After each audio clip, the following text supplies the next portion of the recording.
It's wonderful to see TiEcon bringing all these entrepreneurs together to really help them to move to the next stage of the journey. It was 97 timeframe. I was doing my first startup called Secure IT. It was a security services company. And I started to get a lot of calls from potential suitors. And I had no context in any world of VCs or entrepreneurs or anything like that. I was wondering, who could I call? Who could I talk to? At that time, there's nobody. I ended up making a call. VeriSign ended up acquiring Secure IT, which worked out quite well. It was good. But once that was done, I looked for Indian entrepreneurs. And I found one name at that time that was prominent, Kanwal Rekhi. Okay. He had built Exelon, sold it to Novell. I came to the Valley. I met with him, and I said, how do you connect? He said, join TI, and we're going to help the Indus community to build businesses to help them. So I got involved in starting a chapter in Atlanta, but it's great to see this community has come a long, long way, having done so much stuff. So thank you, TI. You are so great. Today's topic I have is about disrupting legacy technology to build lasting companies. The first company I started, Zscaler, was actually a first pure play internet security services company. Okay, that's all we did. It was a new idea at that time. And today, I'll talk about Zscaler being a disruptive idea. And that idea started from early my engagement at TI. So fast forward to 2007, I was fortunate that I had built and sold 4 companies. And the first one, when I built and sold, it happened so fast, so quickly, everything went so well that I was wondering, it was a fluke, or can I really build a company systematically? That led me to build other 3 companies. But in 2007, sitting there, having sold 4 companies, I had no interest in doing one more and selling it. I wanted to do something big, something lasting, and I said, what could be the big thing in the next 20 years or so? I've been using Salesforce and NetSuite since year 2001 in all my startups. And I was a big fan of these SaaS companies, and I said, wow, why don't we build the Salesforce of cloud security? Security that happens in the cloud. And that idea came from the fact that working with enterprises, I had seen these complex hub and spoke networks and castle and moat security, the firewalls, VPNs, all that stuff making it very complicated. And I imagined a network that's very simple. We reimagine security that has no room for firewalls, no room for VPNs. We simply become an exchange, a switchboard that connects the right user to right application. A little crazy idea, but the idea made sense. We became a policy engine, period. No notion of having your own network. We said internet could become your corporate network. This idea was as different as essentially having a new kind of car, an electric car, as compared to these traditional cars. So that firewall, VPN-based technologies like legacy cars, I looked at what building like an electric car. It's almost like going away from DVD players and building Netflix, where you don't have to worry about any of the stuff. That was the idea. Today, with a public company, it's great to be back here. Last time TI invited me to give a keynote was 2018. We had just gone public at that time, traded at $16 a share. Today we're sitting at just shy of $180 with about $30 billion market cap. And a lot of inspiration has come from TI. Thank you. So what are we solving? How do we look at it? So some of my talks probably has more learning about entrepreneurship. How do we do things?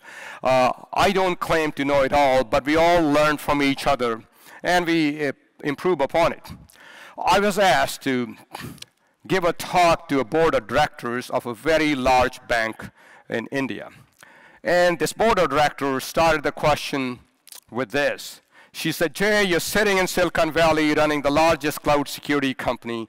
Your customers are some of the largest enterprises who have all the money, access to all the technology, they have all the expertise, yet I hear so often so many of these companies are getting breached. If that's what's happening in America, what hope do I have? It took me about 30 seconds to think through and come up with an answer. And what she was alluding to was all this news, you hear about it every day out there. Sometimes I wonder if you're losing the war with bad guys. And her question was, why? What I came up was, I said, you are correct. These Fortune 500 companies have all the technology, all the money and everything. What's holding them back is inertia. People like to keep on doing things they have been doing for a long time because they're comfortable with that.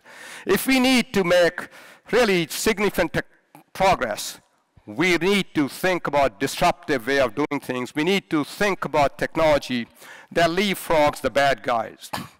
Technology incrementally improves all the time. It's expected.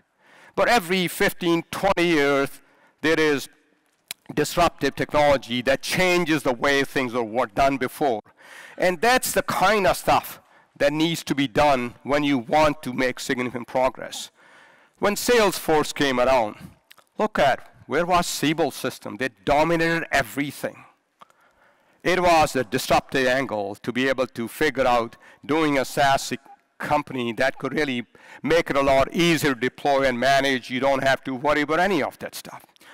So for Zscaler, we thought about building essentially a switchboard, what I call an exchange, a policy engine that could say any user anywhere should be able to access any application anywhere over any network and any device where you don't have to worry about building your own network. How many of you out there have a corporate network? You spend millions and millions of dollars on it. When you have to make a phone call, do you worry about where is my corporate network? You don't.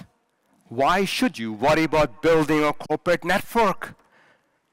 And even when you take firewalls, you throw them in the cloud and you say, I got cloud security, I got SaaS security. Underneath, you're still really building the networks. You got those IP addresses, you're managing IPs and dealing with all of that stuff. Older technologies. We need to think beyond that, and that's how really you make progress. We started with securing the workforce, the users. Then we moved on to securing workloads. What's common between the two? Well, workloads are somewhat like users. They talk to internet, they talk to each other. Why not use the same policy engine to say workload A can talk to workload B? Fairly simple but disruptive concept. How about IoT, OT? The world will be big with IoT, OT. Everywhere, billions and billions of them, they need to talk to each other. They need to talk securely. You're not going to extend your corporate network to every IoT device for communication. You should be able to have that communication over any network, but do it very securely. And then B2B, lots of business partners, customers, suppliers need to talk to each other. How do you do that today? Well, you build an application portal, you secure it with a virtual DMZ, firewall, VPN, DDoS, all that stuff, pretty old school. Why can't it be done in a new zero trust fashion? That's really how we enjoy building some of this stuff in a very creative and very, very new way out there. Now, if I don't talk about AI, someone will say, gee, how come there's a conversation without AI? But AI plays an important role. AI is actually creating some interesting challenges for us. It's making much, much easier to launch all these attacks. A simple example. You can ask ChatGPT and say, show me all the VPN vulnerabilities reported by CISA. It could have taken a long time for you to show that. But today, in less than 30 seconds, You got a full list of all the answers. In fact, you can say, show me all the firewalls that are exposed to the internet with certain vulnerabilities for a company X. ChatGPT will tell you, OpenAI will tell you, we're trying to block those very precise queries. But there are all kind of ways around it. The point I'm making is it's easy to really consolidate information, get these answers for bad guys as well. So we really need to really beat AI with AI. Where are some of the applications we are doing here? What you're seeing here is Zscaler is the communication hub. All communication goes through us. That means we got all the logs, who talks to who, what, when, where, what kind of communication happens. The logs are fundamental for any of the activities, understanding reconnaissance or understanding new activities. So we did a recent acquisition of a company called Avalar, which gives us a very, very exciting data fabric, where we can pull in all the logs from all kind of sources without creating one more data lake out there. And now we can build applications on top of that, AI ML, whether it's generative AI or predictive AI, the combination of the two can help us to do a number of things out there. Without going too deep into it, imagine if we could predict a breach. What do you mean by that? Well, breaches don't happen right away in minutes. Breaches often take days, weeks, or months. They just get in. Then they move laterally. They find higher value data or application here, there, and eventually a breach. If you have all communication of all kinds, and if you can use these AI ML models to really figure out and create an attack graph, we should be able to predict who is likely to get breached because we are picking up a number of leading indicators, and we can do some very, very exciting stuff to help our customers. So Zscaler, essentially today, we're very proud to serve over 40% of Fortune 500 companies, over 30% of Forbes companies, and we lead in every vertical segment, whether it's 9 out of top 10 or 7 out of top 10.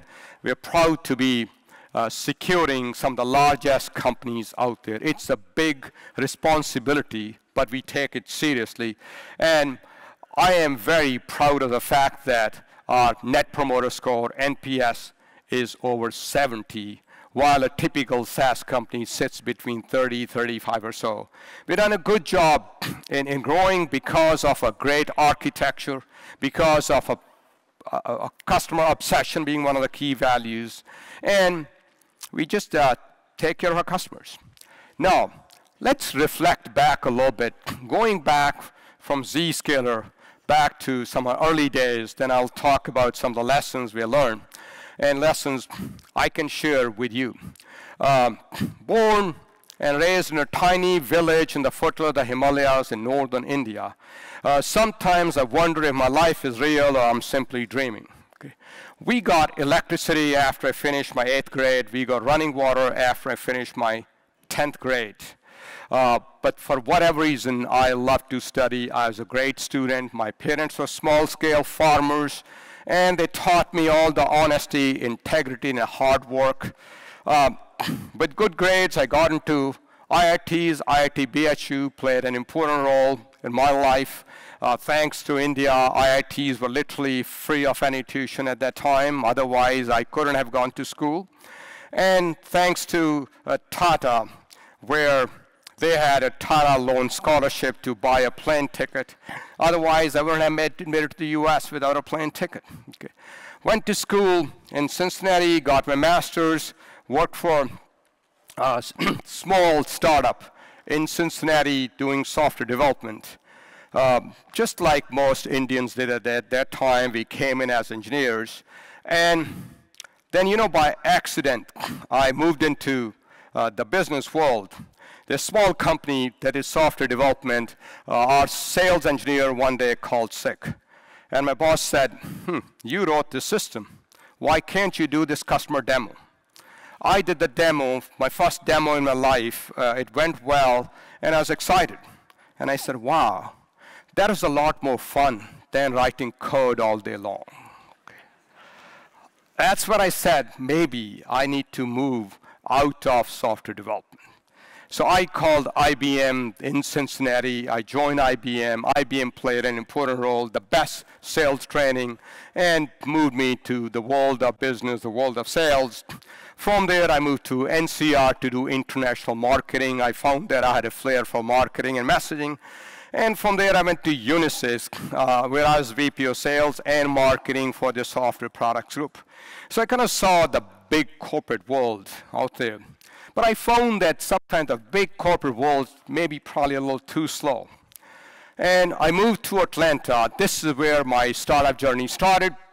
The first company I did, I got inspiration from Mark Andreessen. I was reading about Netscape. At that time, it was 95, 96 timeframe. They'd just gone public. Mozilla browser, World Wide Web was being created. And I created one for my company. And I said, wow, if this thing takes off, the security will become a problem. That's why I got into my first company, Secure IT. Okay. And then it happened quickly, it happened fast, and it has happened that if we had failed to raise VC funding, Atlanta is not the best place for funding. And my wife and I talked, we decided to put our life saving on the line, and we said, let's give a shot. If it works, it's great. If it doesn't, we can always find a job. That's how we justified it. Okay. And it went well. Then I moved on to do 3 more companies, and that took me to Zscaler. For Zscaler, I want to build the lasting company, a company that could be public. It's great to realize that dream. Let me move on to the next section. Knowing that there are lots of ambitious, driven, hardworking entrepreneurs in this audience, I'll share with you some of the lessons I learned. I alluded to lesson number 1. Disruptive versus incremental technologies. Technology changes all the time. If you build something that says it incrementally gets better, incumbents, the large players, are going to catch up with you pretty quickly. So think about disruptive technologies. Now, disruptive technologies means big commitment. And it means technology that no one is asking for. If they're asking for, very likely it's not disruptive. That's when I say don't listen to your customers because they're never going to ask you to build something totally disruptive. No one asked me to start Zscaler in my world. In fact, no one asked us to create Zscaler private access. No one asked to create Zscaler digital experience. You build some of these things, okay, because you believe in it and believe in it because of some of your experiences. Customers are good to do incremental improvements in technologies. Customers aren't good to really take you leapfrog out there. But it takes a little experience to get to the world. I was able to do Zscaler because I had some experience under my belt. I had more confidence to try it. Okay. Number 2.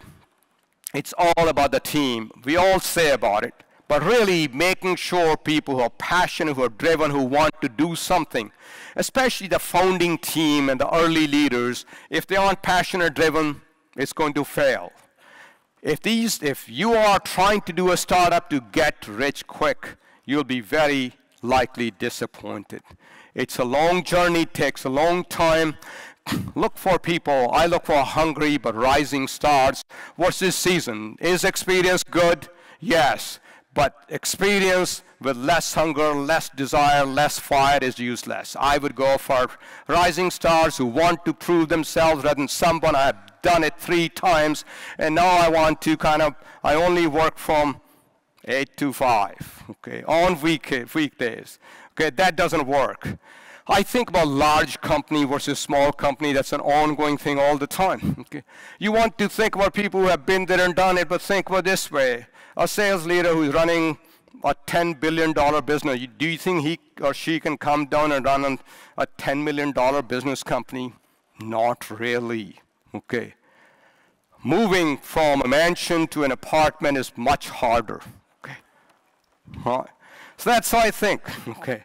And it may not be right all the time. I'm just sharing with you what I believe in, what I practice, what I try. Number 3, culture is very critical to business. And culture and values are not something you put on a big poster in every folder out there. It's a behavior, it's a result of the behavior. It's really the leadership that walks and talks. They all look for how you behave, what you do is fundamental. And being able to take risk encouraging your employees to be able to take risk but fail fast, try after something. And it's important. And in the early stage, being hands-on, very critical, execution focus, no politics, fundamental. Sometimes people who are sitting here, send me all the PowerPoint and I'll help you make decisions. Doesn't really work, right? So the entire team from the start needs to be focused on getting things done, right? Bias for action, deadline, all that stuff has to happen. Number 4, quite often, entrepreneurs think that the technology is so wonderful, it's just the sales and marketing. Didn't make it happen, right? Now, sales and marketing is key to success. Now, a founding CEO can't blame sales and marketing because the number one salesperson in any company needs to be the founders themselves, okay? If founders can't sell it, how do you expect anyone else to sell your solution early on? So, spend time. I spend at least a third of my time with customers. Okay. Having customer obsession, growth obsession is fundamental.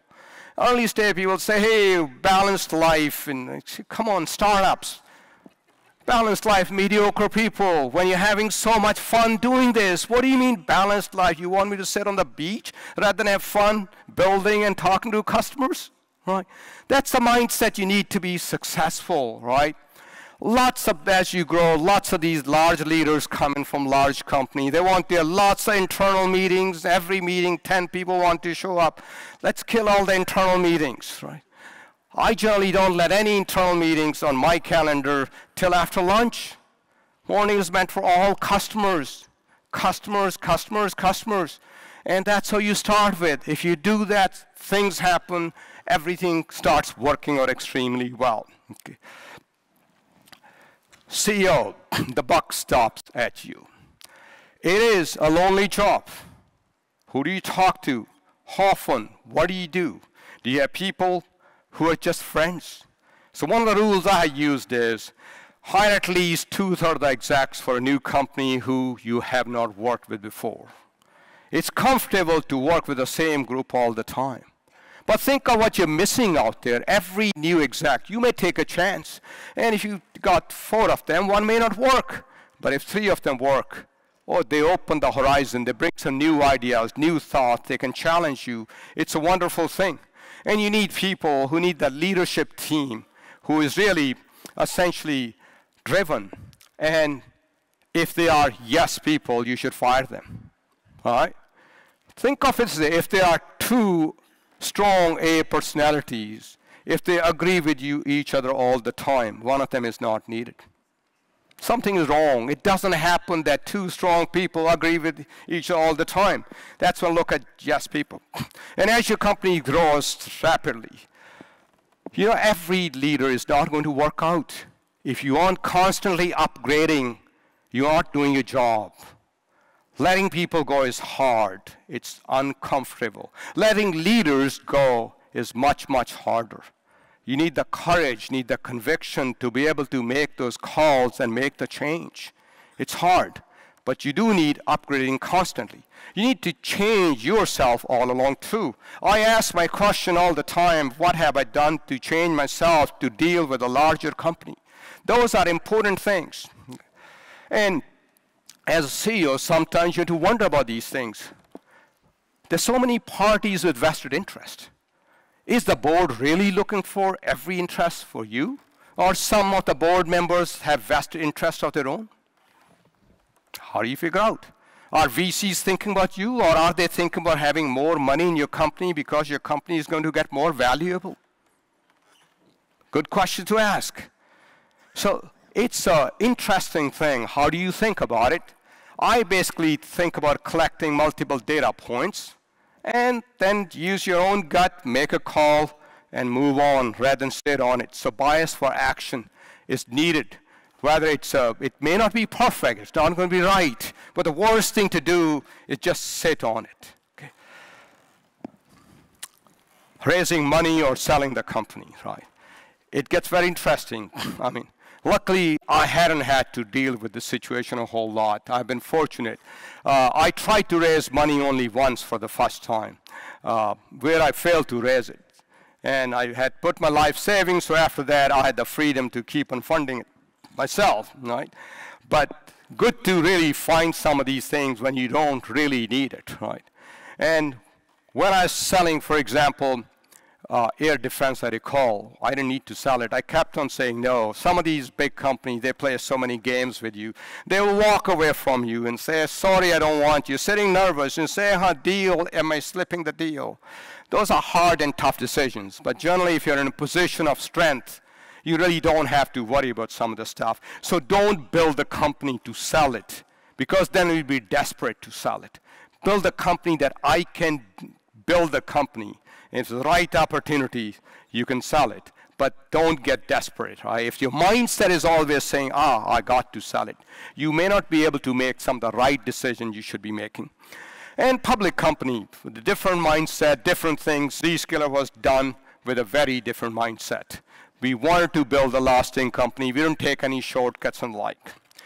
So with this, I'm going to bring our Chief Information Officer, Praniti, here on stage to share some of the experiences of how we at Zscaler try to run an efficient IT and keep the company secure, because Zscalers got to be trusted. That means we must secure this company. Praniti, welcome. Yes, you're not. Thank you. You challenge me all the time. All right. Beautiful. So, securing Zscaler employees. Tell us how you do it. Well, Jay, I think of IT as not just a backbone, but a strategic partner in the growth of Zscaler as a global organization. And you know, we're north of 7,500 employees. We have 34 offices in 20 countries, and we have a staggering growth rate, which is 40% year over year. With that, an IT organization is challenged. We have an exponentially expanding attack surface, and we have to make sure that we secure it and we protect it. Yep. So what is our secret sauce? We do this because we're able to have zero, zero trust. We have no firewalls. No we are able to have zero trust. We have no network. And we have no outdated cybersecurity infrastructure. Right. So what we do is, internally, we protect by making sure that we're invisible externally, and we have zero lateral movement within our attack surface. Wonderful. That's our secret sauce. That's users. How about 35 some offices?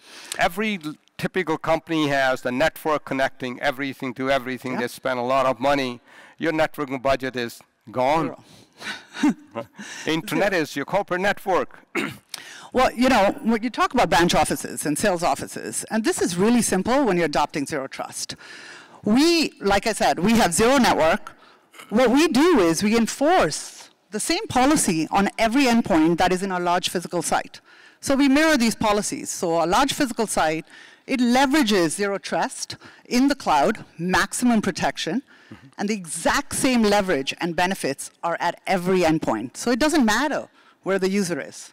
Whether they're at your house, my house, at a Starbucks. The phrase you often used, our branch office is like Starbucks. That's right. It's not on your corporate network. So if it's not on your corporate network, there's no lateral movement. Absolutely. And say the word, Jay. We could spin up a couple more.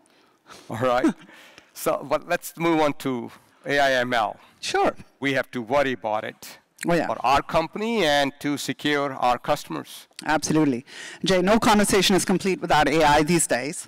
And I will tell you maybe 3 really quick examples on how we work on really securing our AI footprint and reaping the benefits of the AI footprint. 1, visibility. You cannot secure what you do not see. Right. Okay, AI auto scanning is critical. Classification of our apps is critical. And so is intelligent policy creation. And that's how we do visibility, policy, good controls. The second example, the surge of Gen AI SaaS apps. We know this is happening. All IT and security leaders are getting challenged. We've got to protect our enterprise. Yep. So what are we doing? Sanctioned Gen AI apps, we are able to control which department, which user has access to which app. Unsanctioned apps, we're able to block. Block access to data, we're able to move them to cloud browser isolation, and we're able to completely restrict external access if needed. Right? So on both counts, we're doing a phenomenal job. But when it comes to IP, right? We want our developers to be much more productive. This is straight from the top, right here. Of course. And we want the efficiency of Gen AI, but we have to put the same exact rules in our DLP engine to make sure that we are protecting against accidental data loss. Yes. So in all three counts, one of the things we're trying to do is contain the risk of AI while reaping the benefits of AI. Yes, absolutely. Okay. Good. Thank you so much. We are so proud of what you do to keep Zscaler safe and making our employees productive. Thank you so much. Great. Thank you. As we wrap up, last statement. We are acquiring companies. We've done a bunch of acquisitions. Generally, we look for only technology that are very innovative. We stay from legacy technology, but if they're innovative technologies, we love them, and we've done a bunch of acquisitions. Puneet Mehrotra is our head of Corp Dev, who has really been very active in the space. We have also been investing in a number of companies, early stage, to really help them. So at the end of the day, we want this entrepreneurship, this ecosystem grow. I have a special place in my heart for every entrepreneur and every early stage company. With that, I want to thank Ty for inviting me to share my thoughts with you. I want you to have a wonderful time and learning during this conference. Goodbye.